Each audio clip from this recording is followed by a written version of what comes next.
Hello जय हिंद साथियों, मैं हूं अविनाश कुमार। आप देख रहे हैं हमारे चैनल अविनाश एजुकेशन पॉइंट।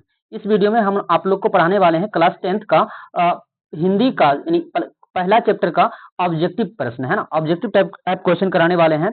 इससे पहले का वीडियो में यानी कल का वीडियो में हम आप लोग को जो है पहला चैप्टर अच्छे तरीके से समझा दिए हैं। श्रम विभाजन और जाति प्रथा, जिनका लेखक हैं डॉक्टर बाबा साहेब भीमराव अंबेडकर, इनके बारे में अच्छे तरीके से ये एक प्रकार का निबंध है, अच्छे तरीके से समझा दिए हैं। अगर वो वीडियो नहीं देखे हैं, पहले सबसे पहले जाकर अच्छे तरीके से कहानी यानी ये निबंध को समझ लीजिए पहले का वीडियो में, है ना। उसके बाद ऑब्जेक्टिव देखिएगा तो अच्छे तरीके से समझ में आएगा। वो वीडियो का लिंक जो है हम इस वीडियो के नीचे जो है लिंक हम दे दिए हैं, आप जाके देख सकते हैं, है ना। ये देखने से पहले वो वीडियो जरूर देख लीजिए, इसका पूरा डिटेल वीडियो, तब ऑब्जेक्टिव अच्छे तरीके से समझ में आएगा। ऐसे भी समझ में आएगा। चलते हम अपना ऑब्जेक्टिव की तरफ बढ़ते हैं, है ना। मेरे पास पहला नंबर क्वेश्चन ये कहता है क्लास 10th का हिंदी का, श्रम विभाजन और जाति प्रथा के लेखक कौन हैं। तो श्रम विभाजन और जाति प्रथा के लेखक बाबा साहेब भीमराव अंबेडकर जी हैं। अच्छे तरीके से आप लोग को मालूम होगा, है ना, अगर अच्छे तरीके से पढ़े होंगे तो। दूसरा क्वेश्चन है, बाबा साहेब भीमराव अंबेडकर का जन्म किस परिवार में हुआ था। एक दलित परिवार में हुआ था। हम कल ही पढ़ाए हैं दोस्तों, महादलित परिवार में हुआ था। ऑप्शन नंबर डी सही आंसर हो जाएगा। अब आते हैं तीसरा नंबर क्वेश्चन में, हु आर शुद्राज किनकी रचना है। बाबा साहेब अंबेडकर की रचना है। एग्जाम में जो है केवल हु आर शुद्राज ही नहीं, बल्कि जो है Buddha and his Dhamma, annihilation of caste, कुछ भी दे सकता है। यानी कि बाबा साहेब अंबेडकर का जितना भी रचना है उनमें से कोई एगो दे देगा। समझे बात को, आपको याद रखना होगा। केवल हु और शुद्राज आप रट के जाइएगा, इससे काम चलने वाला नहीं है। जितना भी उनका कृति है ना, रचना है, सभी को आपको ध्यान में रखना होगा किनकी रचना है ना, तब काम चलने वाला है। एक ठो से काम चलने वाला नहीं है, एक पे डिपेंड नहीं रहना है ना। अब चौथा नंबर क्वेश्चन में आते हैं बाबू। एकदम घबराइएगा नहीं, बिल्कुल अच्छे तरीके से समझिए। हम आपको समझाने में कोई कमी नहीं करेंगे, है ना। अगर अभी तक हमारा चैनल सब्सक्राइब नहीं किए हैं तो कृपया जल्दी से सब्सक्राइब कर लें, और अच्छे अच्छे वीडियो आप तक जरूर पहुंचेगा, है ना। 4 नंबर क्वेश्चन में ये कहता है, भीमराव अंबेडकर के चिंतन एवं रचनात्मक के प्रेरक व्यक्ति कौन थे। तो बुद्ध, कबीर और ज्योतिबा फूले थे, यानी तीनों थे। ऑप्शन नंबर डी इसका सही आंसर हो जाएगा। रचनात्मक के प्रेरक व्यक्ति बुद्ध, कबीर और ज्योतिबा फूले, कल ही पढ़ाए हैं। अब 5वां नंबर क्वेश्चन है, डॉक्टर भीमराव अंबेडकर का जन्म कहाँ हुआ था। तो आप लोग जानते हैं कि महू मध्य प्रदेश में हुआ था। ऑप्शन नंबर क्या हो जाएगा, ए। 5 का ऑप्शन नंबर ए हो जाएगा दोस्तों। अब आते हैं छठा नंबर में, भारतीय संविधान का निर्माता किसे कहा जाता है। तो भीमराव अंबेडकर जी को कहा जाता है। ऑप्शन नंबर सी सही आंसर हो जाएगा 6 का, है ना। क्या लिखा हुआ है, भारतीय संविधान का निर्माता किसे, संविधान को कौन निर्माण किए थे बाबू, है ना। संविधान का जनक पूछ देगा, संविधान का जनक पूछ देगा तो वहां भी आपको क्या लगाना है, बाबा साहेब भीमराव अंबेडकर, है ना। पूरा भारत का संविधान जो है इन्होंने अच्छे तरीके से तैयार किए। वही संविधान पे आज हम लोग चल रहे हैं बाबू, है ना। ये बात आप लोग को पता ही होगा। अब 7वां नंबर में आते हैं।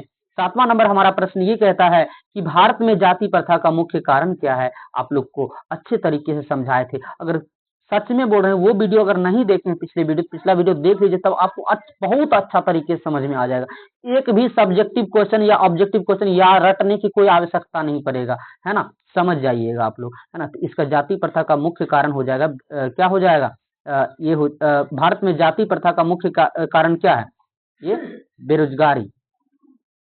बेरोजगारी यानी जाति प्रथा से क्या बढ़ जाता है, बेरोजगारी बढ़ जाता है। अच्छा, है ना।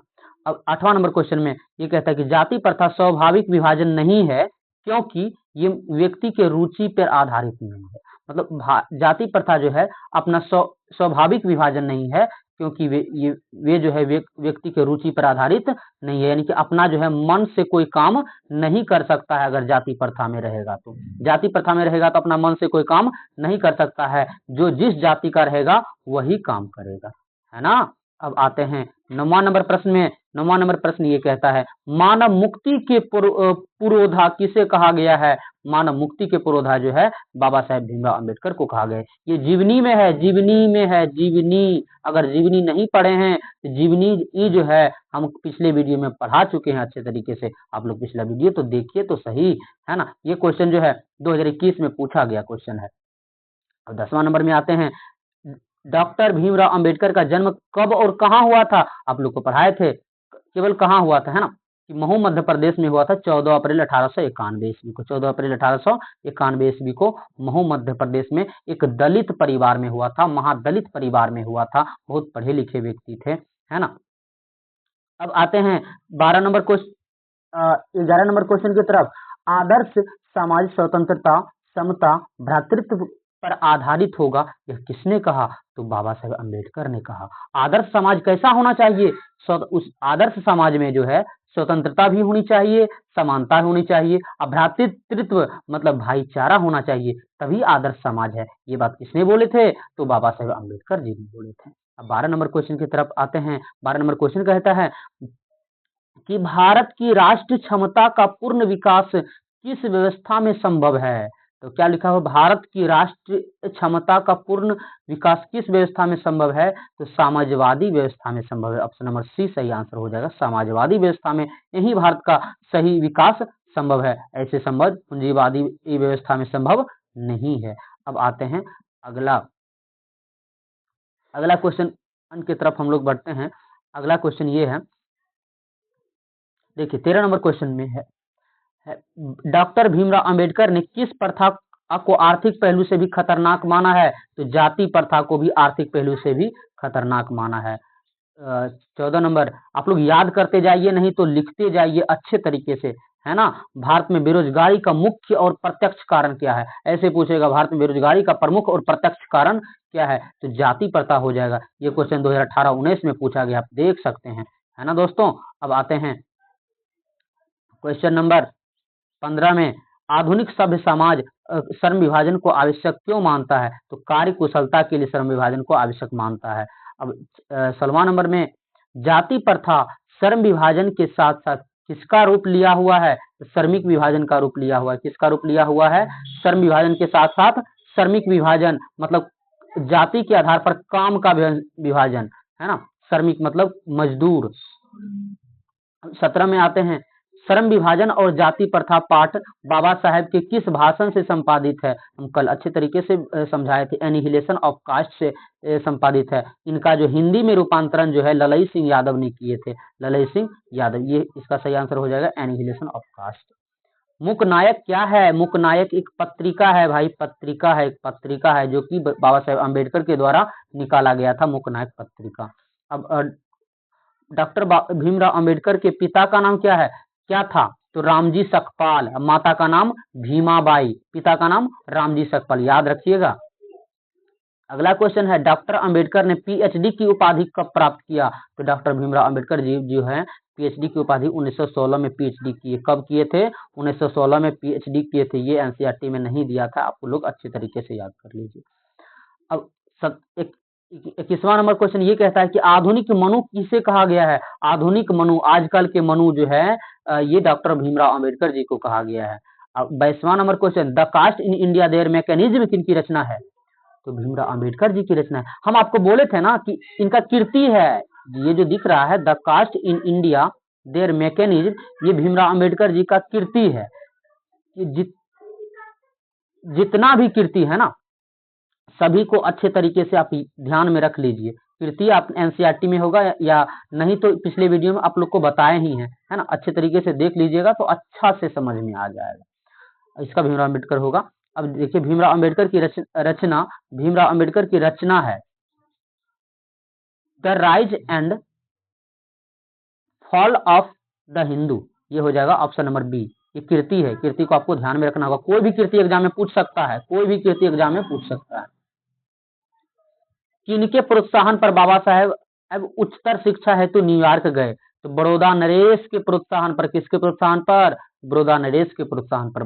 कहाँ गए? न्यूयॉर्क यानी अमेरिका गए। फिर वहां से कहाँ गए? लंदन गए, यानी इंग्लैंड, है ना। अब आते हैं 25 नंबर क्वेश्चन में, डॉक्टर भीमराव अंबेडकर के माता का नाम? तो भीमाबाई सकपाल, बताया था ना, भीमाबाई उनका माता का नाम और पिता का नाम रामजी सकपाल था। अब 26 नंबर क्वेश्चन में की तरफ बढ़ते हैं। जाति प्रथा किस प्रकार का श्रम विभाजन है? तो जाति प्रथा जो है अस्वाभाविक है, यानी कि मनुष्य के स्वभाव पर आधारित नहीं है। अब ये हो जाएगा ऑप्शन नंबर ए, अस्वाभाविक विभाजन है। अब 27 नंबर क्वेश्चन में है कि जाति प्रथा के अनुसार श्रम विभाजन का आधार क्या है? तो पैतृक पेशा आधार है। पैतृक पेशा मतलब कि वो प्रश्न पूछने का मतलब ये है, देखिए जाति प्रथा के अनुसार श्रम विभाजन का आधार क्या है? मतलब श्रम विभाजन, श्रम मतलब काम, अविभाजन मतलब बांटना। तो काम को बांटना किस पर आधारित है? यानी कि पैतृक पेशा पर आधारित है। इसका मतलब ये हुआ कि पैतृक पेशा यानी पैतृक मतलब पिता यानी पूर्वज, है ना। अब पेशा का मतलब रोजगार, पूर्व में जो रोजगार हो रहा है, ये पिताजी दादाजी जो रोजगार कर रहे हैं वही आप भी कीजिएगा। जाति प्रथा में ये कहता है, क्या कहता है कि जो आपका पूर्वज जो रोजगार करते आया है वही रोजगार आप भी कीजिएगा। इसका मतलब यही हुआ पैतृक पेशा, है ना। ये जो है गलत है। भीमराव अम्बेडकर जी जो कहते हैं कि ये प्रथा गलत है। अब अगला बुद्धा एंड हिज धम्मा, देखे ना पूछ दिया ना कितना कृति, यानी कि सभी कृति को आपको ध्यान में रखना होगा, कोई भी कृति उठा के पूछ सकता है। बुद्धा एंड हिज धम्मा के लेखक कौन है? इसका हो जाएगा भीमराव अम्बेडकर, डॉक्टर भीमराव अम्बेडकर। अब आते हैं 29 नंबर क्वेश्चन की तरफ हम लोग बढ़ते हैं। 29 नंबर में है श्रम विभाजन और जाति प्रथा शीर्षक के द्वारा हिंदी में रूपांतरित किसके द्वारा किया गया है? तो ललई सिंह यादव के द्वारा किया गया, Lalai Singh Yadav, option number C. अब आधुनिक सभ्य समाज कार्य कुशलता के लिए किसको आवश्यक मानता है? तो श्रम विभाजन को आवश्यक मानता है, ऑप्शन नंबर ए हो जाए। अब आते हैं डॉक्टर भीमराव अंबेडकर की रचनात्मक के प्रेरक व्यक्ति कौन थे? तो पता है ना, तीन रचनात्मक के प्रेरक 3 गो व्यक्ति थे। कौन कौन 3 गो व्यक्ति थे? बुद्ध, कबीर और ज्योतिबा फूले। बुद्ध, कबीर और ज्योतिबा फूले। यानी इस ऑप्शन नंबर में बुद्ध कबीर नहीं है तो केवल ज्योतिबा फूले है, तो लगाओ ऑप्शन नंबर बी, है ना। अगला क्वेश्चन है डॉक्टर अंबेडकर ने किस पत्रिका का संपादन किया? तो बहिष्कृत भारत का संपादन किया, ऑप्शन नंबर सी 32 का। 33 नंबर में डॉक्टर भीमराव अम्बेडकर की मृत्यु कब हुई थी? कब उनका निधन हुआ था? तो दिल्ली में निधन हुआ था 1956 में। 14 अप्रैल 1891 ईस्वी में उनका जन्म हुआ था और 1956 ईस्वी में मृत्यु हो गया। 56 ईस्वी में तो 65 साल जीवित रहे, है ना। डॉक्टर अंबेडकर का वाङ्मय हिंदी में कितने खंडों में प्रकाशित है? 21 खंडों में प्रकाशित है। 21 खंडों में प्रकाशित है हिंदी में वाङ्मय। अब 35 नंबर क्वेश्चन, इसका जो है आगे देखिएगा तो समझ में आ जाएगा पिछला वीडियो। 35 में लेखक की दृष्टि में आदर्श समाज कैसा होना चाहिए? लेखक की दृष्टि में आदर्श समाज जो है जिसमें स्वतंत्रता हो, समता हो, भ्रातृत्व हो वही आदर्श समाज है। ऑप्शन नंबर ए हो जाएगा सही आंसर। अगला क्वेश्चन, लेखक की दृष्टि में विडंबना की बात क्या है? विडंबना की बात यह है कि जातिवाद के पोषक का नगन है, जातिवाद के पोषक की कमी नहीं है। ये हो ऑप्शन नंबर डी, जातिवाद आदि के पोषकों की कमी नहीं है। मतलब कि अपना जाति को जो है ना बड़ाई करने वालों की कमी नहीं है, सब अपना जातिवाद करते रहता है, यानी कि जातिवाद को बढ़ाने वाला का कमी नहीं है ना। तो ये हो जाएगा ऑप्शन नंबर बी सही आंसर हो जाएगा, है ना। अब आप लोग को वीडियो कैसा लगा ये बात जरूर बताइएगा, और वीडियो अगर अच्छा लगा तो चैनल को सब्सक्राइब कीजिएगा, है ना। ठीक है, मिलते हैं अगले वीडियो में, तब तक के लिए जय।